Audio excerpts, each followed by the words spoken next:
If you have any questions, we have, Mick, you could come up here, please. Come on up. Mick Mulvaney.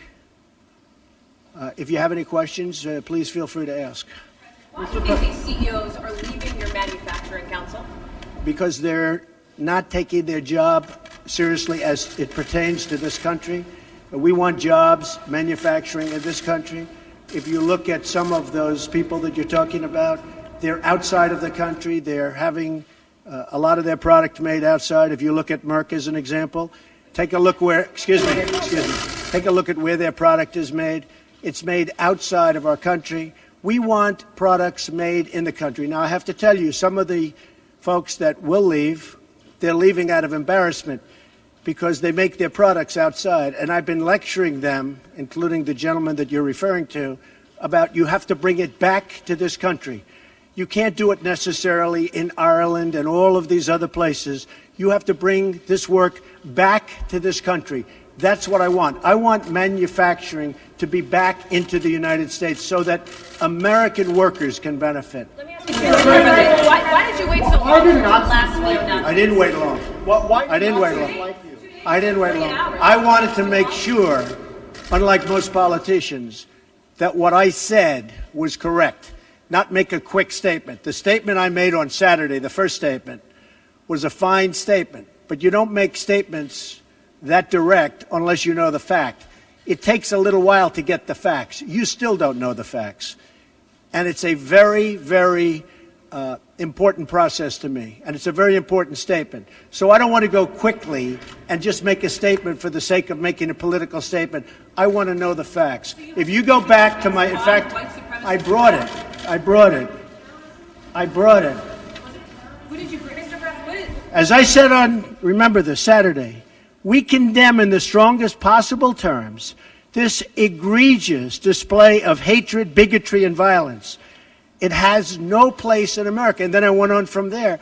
Now, here's the thing. Excuse me. Take it nice and easy. Here's the thing. When I make a statement, I like to be correct. I want the facts. This event just happened. In fact, a lot of the event didn't even happen yet as we were speaking. This event just happened. Before I make a statement, I need the facts. So I don't want to rush into a statement. So making the statement when I made it was excellent. In fact, the young woman, who I hear is a fantastic young woman, and it was on NBC, her mother wrote me and said through, I guess, Twitter, social media, the nicest things, and I very much appreciated that. I hear she was a fine, really actually an incredible young woman, but her mother on Twitter thanked me for what I said.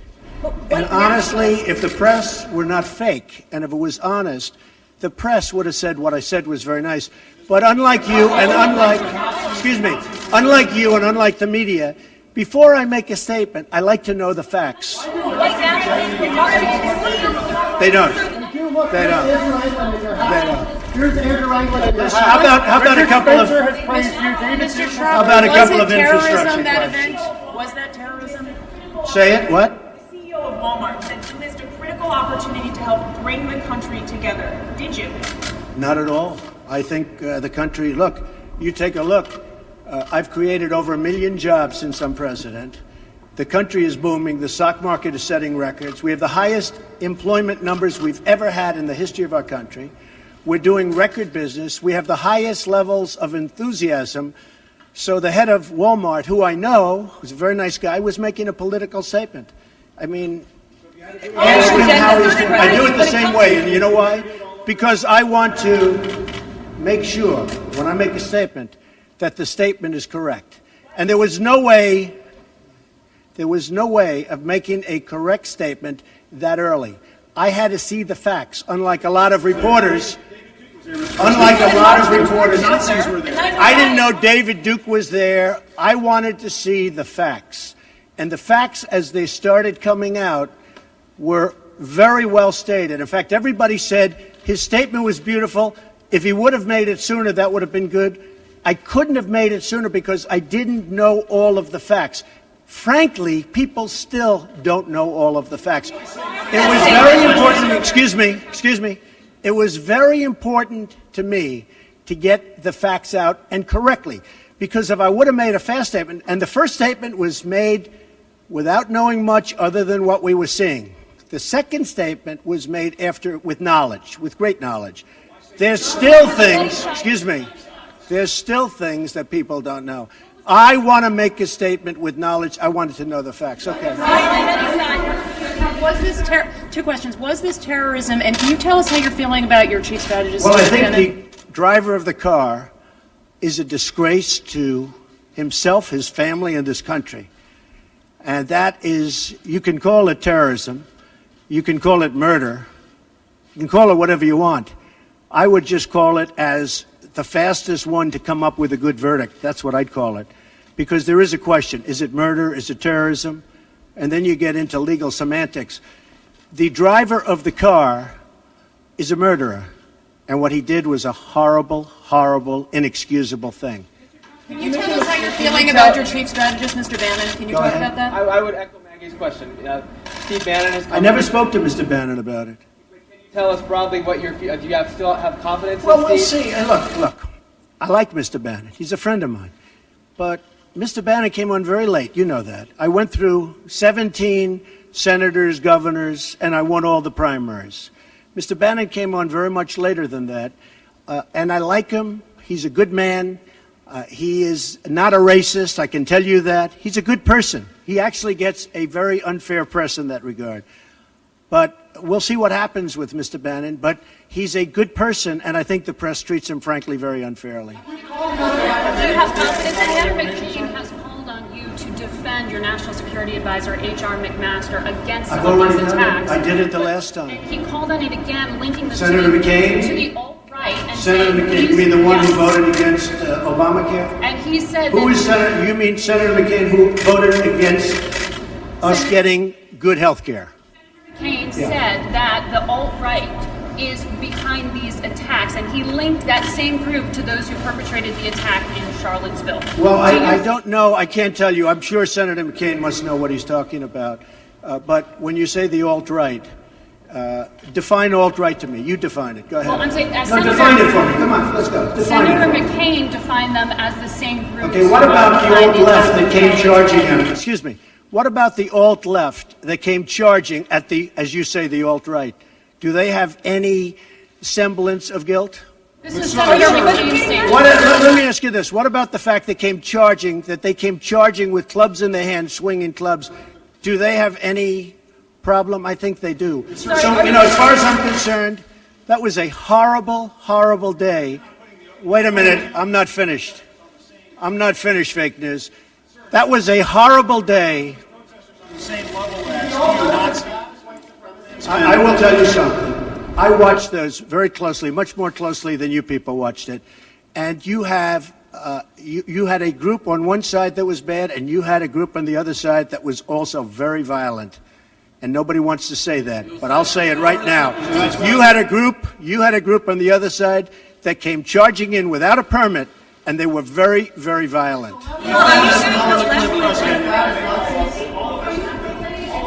Go ahead. Do you think that what you call the alt-left is the same as neo-Nazis? All of those people, excuse me, I've condemned neo-Nazis. I've condemned many different groups, but not all of those people were neo-Nazis, believe me. Not all of those people were white supremacists by any stretch. Those people were also there because they wanted to protest the taking down of a statue, Robert E. Lee. So, excuse me, and you take a look at some of the groups and you see, and you know it if you were honest reporters, which in many cases you're not, but many of those people were there to protest the taking down of the statue of Robert E. Lee. So, this week it's Robert E. Lee. I noticed that Stonewall Jackson's coming down. I wonder, is it George Washington next week, and is it Thomas Jefferson the week after? You really do have to ask yourself, where does it stop? But they were there to protest, excuse me, you take a look the night before, they were there to protest the taking down of the statue of Robert E. Lee. Infrastructure question, go ahead. Should statues of Robert E. Lee stay up? I would say that's up to a local town, community, or the federal government, depending on where it is located. Are you against the Confederacy? How concerned are you about racial relations in America? And do you think things have gotten worse or better since you took office? I think they've gotten better or the same. Look, they've been frayed for a long time, and you can ask President Obama about that because he'd make speeches about it. But I believe that the fact that I brought in, it will be soon, millions of jobs. You see where companies are moving back into our country. I think that's going to have a tremendous positive impact on race relations. We have companies coming back into our country. We have 2 car companies that just announced. We have Foxconn in Wisconsin just announced. We have many companies, I say, pouring back into the country. I think that's going to have a huge positive impact on race relations. You know why? It's jobs. What people want now, they want jobs. They want great jobs with good pay. And when they have that, you watch how race relations will be. And I'll tell you, we're spending a lot of money on the inner cities. We're fixing the inner cities. We're doing far more than anybody's done with respect to the inner cities. It's a priority for me, and it's very important. Mr. President, are you putting what you're calling the alt-left and white supremacists on the same moral plane?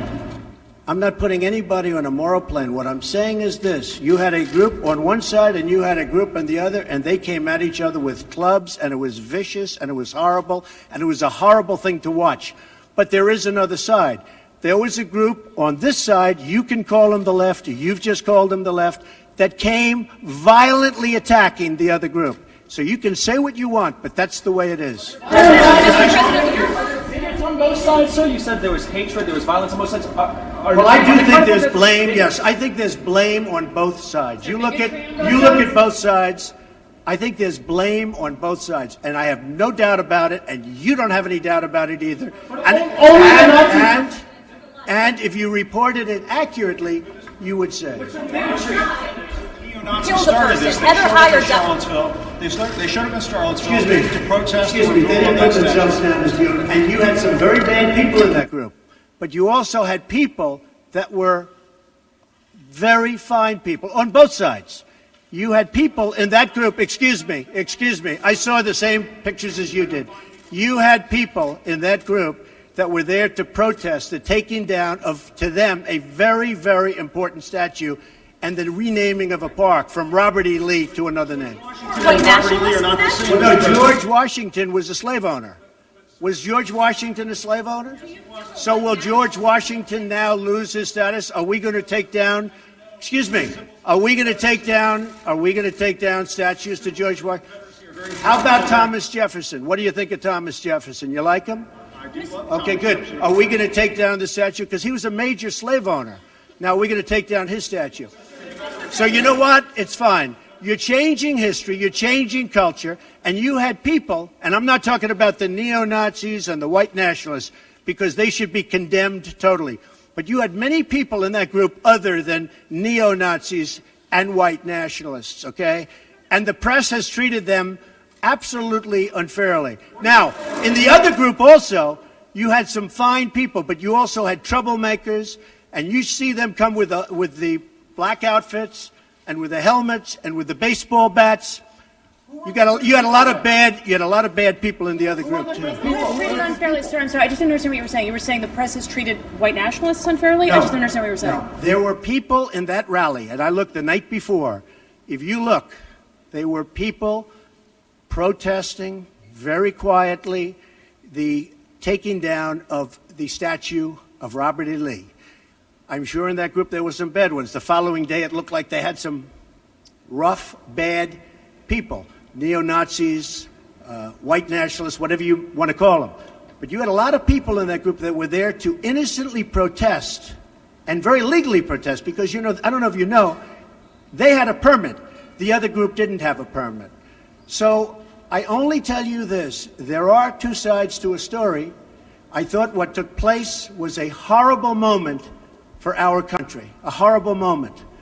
But there are two sides to the country. Does anybody have a final? Does anybody have? You have an infrastructure. What makes you think you can get an infrastructure bill? You didn't get health care. Well, you know, I'll tell you, we came very close with health care. Unfortunately, John McCain decided to vote against it at the last minute. You'll have to ask John McCain why he did that. But we came very close to health care. We will end up getting health care. But we'll get the infrastructure, and actually, infrastructure is something that I think will have bipartisan support on. I actually think Democrats will go along with the infrastructure. President, have you spoken to the family? Have you spoken to the family of the victim of the car attack? No, I'll be reaching out. When will you be reaching out? I was I thought that the statement put out, the mother's statement, I thought was a beautiful statement. I was telling you, it was something that I really appreciated. I thought it was terrific, and really under the kind of stress that she's under and the heartache that she's under, I thought putting out that statement to me was really something I won't forget. Thank you all very much. Thank you. Thank you. Do you plan to go to Charlottesville, Mr. President? Do you think you're helping to heal the nation? I own a house in Charlottesville. Will you go to? Does anyone know I own a house in Charlottesville? Where is it? Oh boy, it's going to be. It's in Charlottesville. You'll see. Is it near the winery or something? It is the winery. Will you go to visit to try to? I mean, I know a lot about Charlottesville. Charlottesville is a great place that's been very badly hurt over the last couple of days. But I own actually one of the largest wineries in the United States. It's in Charlottesville. What do you think needs to be done to overcome the racial divides? Well, I really think jobs can have a big impact. I think if we continue to create jobs, over 1 million, substantially more than 1 million, and you see just the other day, the car companies coming in with Fox. I think if we continue to create jobs at levels that I'm creating jobs, I think that's going to have a tremendous impact, positive impact on race relations. And what you said today, how do you think that will impact the racial? Because the people are going to be working, they're going to be making a lot of money, much more money than they ever thought possible. I mean, your remarks and that's going to today. happen. And the other thing, very important, I believe wages will start going up. They haven't gone up for a long time. I believe wages now, because the economy is doing so well with respect to employment and unemployment, I believe wages will start to go up. I think that'll have a tremendously positive impact on race relations. Why have bigots been drawn to you, Mr. President?